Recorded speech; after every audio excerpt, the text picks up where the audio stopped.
Hey guys, what's up? This is Hella Bella. This video is called 7 Tips for Tiering Up to 100 Shirts on Merch by Amazon. I don't usually make PowerPoints, but there's so much information and I didn't want to leave anything out and I didn't want to stumble over my words. So we're going to click through these 7 slides and maybe help you out a little bit. The main focus of this video is to get you out of the 10 and 25 tier and get up to 100. A lot of people seem to be stuck in those tiers, and it's very frustrating when you're hearing about everyone else selling all these shirts, and when you're hearing that numbers are the name of the game, and the more shirts you have, the more you can sell. That stuff doesn't feel very good to hear whenever you only have 10 or 25 slots available.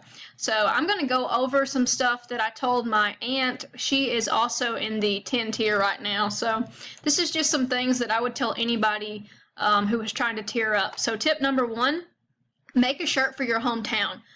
This is actually what got me out of the 10 tier. I contacted a designer on Fiverr. He made a shirt for my hometown. I put that shirt on Facebook. I put it on Craigslist. I put it on local, like 4 or 5 different Craigslist that were close to the area. I made a post on my personal Instagram, and I made a hashtag for the town and all hashtags related to the town. And make sure that you put a link to the shirt whenever you're posting it. And it also helps that if you're posting on, like, say, Facebook Marketplace, it helps that you're from the town because people want to buy from you, so you kind of have some credibility.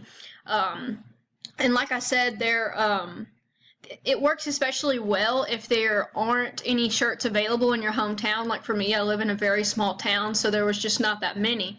You could find a few locally, but it seems like everyone who was competing with me on Amazon was clearly not from the area. So moving on to tip number 2, stop trying to compete with designers who are better than you. That sounds harsh, but if you type in a shirt and you see that there are already amazing shirts up for it, you need to move on. You don't need to sit there and try to focus on this category because you're just not going to be able to compete. The person has probably already made sales. They're probably already established their rank, and they're further up in the search results than you. And so also I would recommend that you focus on your own design strengths. So for me, my design strength is knowing what fonts appeal to what types of people, having PNGs that other people don't have, and that may mean purchasing some vectors. But I can tell you that one bundle of vectors is good for so many shirts. I bought one bundle, and I think that it has made me probably 20 shirts. So don't be afraid to buy things, but also you don't really have to. I mean, I get a lot of graphics from Pixabay. So just be aware of that and kind of work to your own strengths. If you can't compete with somebody, then don't worry about it. Just move on. Tip number 3. Get your family, friends, and fools to buy your shirts. That's the first thing that you hear from everyone is make a shirt for a family reunion or your kid's softball team or some event that you're having at work. The reason this works is because you're typically going to sell at least 10 shirts for some kind of event. You can really tier up quickly by doing this, and I don't recommend making cold calls to businesses or anything, but I do think that it can be pretty easy if you already have a connection. Say that you know somebody who works at an orthodontist office and they're looking for shirts for all of their assistants, then you could be like, oh yeah, I can do that for you. And don't even ask them if they want it. Just show them the design mock-up and just be like, oh yeah, it's going to be $14.99 a shirt. Do you guys want to, do you want the link? And kind of sell it in that they don't have to purchase a certain amount. They don't have to spend any money up front. Everybody can just buy their own shirt. There's no bulk order that has to be placed through me. That really is a selling point, I think. So also, if you can offer something to add value to the shirt for your family, say it's a family reunion and maybe you have like some graphics or something to use. I don't recommend putting an actual picture on a shirt, but you can mock up a shirt and then kind of show it to everybody and see if they'll buy it. So tip number 4, stop uploading shitty designs. This sounds really cruel, but it's true. Whenever I'm searching on merch, I can't even believe some of the things that people upload.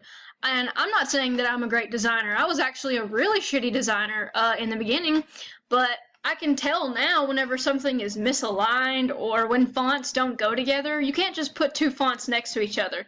It just does, sometimes it just does not look right. Or when, when the text is spread across the shirt all wrong. The women's font typically needs to be smaller on the shirt because of the way it sits on the bust, and it just looks weird if you put it too big. So I wrote down, if you look at the design and it looks like something that you have never seen a human being wear in public, then it probably sucks. And you can be honest with yourself and ask yourself, how do my designs look next to these designs? Are they shitty or not? And if they're shitty, then just go back to the drawing board and keep working on it. And also, I would really recommend that you ask people who are honest critics to give you feedback. Because if you ask people who you know, they're not going to be very honest with you. They're going to try not to hurt your feelings. So ask someone who has no skin in the game, because a lot of times when we want feedback, we want someone to tell us, oh yeah, it looks good. But what we really need is that honesty. So number 5, who is your customer? This is something that you should always ask. If you're trying to sell something, if you're trying to design a product, if you're trying to sell a service, always be asking, who is your customer? Who's going to buy this? Why do they want it? So one thing I would ask is, what does an average day look like for them? So where are they going to wear this shirt? Are they wearing it to work? Are they wearing it to the gym? Are they wearing it to class? Are they wearing it, to a party? Is the shirt a gift? Is it seasonal? Is this a birthday shirt? You've got to ask yourself some of those questions, because when you do, it forces you to think about keywords that you might use whenever you're describing the shirt. So what I would say is that, okay, so I make a shirt and I think it's a good idea. Yeah, it may be a good idea, but who the hell is typing this in? And if you can't answer that question, then there's no point in making the shirt. So number 6, hire a designer that doesn't suck. This is something that I did in the beginning, and I really think that that's what got me out of the 10 and 25 tiers, is working with designers on Upwork and Fiverr. And I will tell you that I spent less than $100 on all of the designs combined, and I know that I got a ton of designs out of them. I probably got 50 designs before I had decided to go at it on my own. So if you want to keep working on your designing skills, do that, but also just, don't be so cheap that you won't pay somebody to get out of those tiers, because the real potential in merch, as everyone knows, is getting tiered up to 500, 1,000, 2,000, 3,000. That's when you start making, a couple $100s a week, a couple thousand a month. So outsourcing can relieve some of that pressure that you're, if you're stressed out about making designs, just go ahead and outsource. But I would not recommend outsourcing for everything, because eventually, like for me, I am on 500 tier, which means I get to upload 10 designs a day. So that means that I would have to contact a designer who would constantly have to be working for me and uploading 10 designs a day. Well, if you're paying them $5 a design, that's $50 a day. You can just do the math on that. That's way too much money. And you don't have to pay them $5 a design, but the quality of work definitely goes down the less you pay. And you might want to try to negotiate for bulk designs, but I've heard a lot of, I won't say that they're horror stories, but I mean, a lot of these graphic designers do not research trademarks. They do not research if the image is good for commercial use, if they're stealing the design, or if they're selling it to more than one person. So just be aware of that. And those are kind of the dark sides of hiring a designer, but I would not rule out hiring a designer if it means that you get to tier up. So the 7th and final tip, for me, I search Instagram hashtags a lot.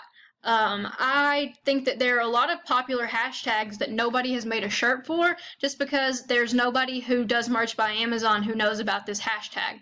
And if you think about, okay, how many people do merch by Amazon versus how many people search hashtags versus how many people search this very, very specific hashtag, then it makes it easy to see why some of them are underutilized. So I suggest that you go on and look at something that you know about, that's relevant to your own personal experience. Maybe some hashtags that you've used, because chances are that nobody has found out about those and nobody has made a shirt.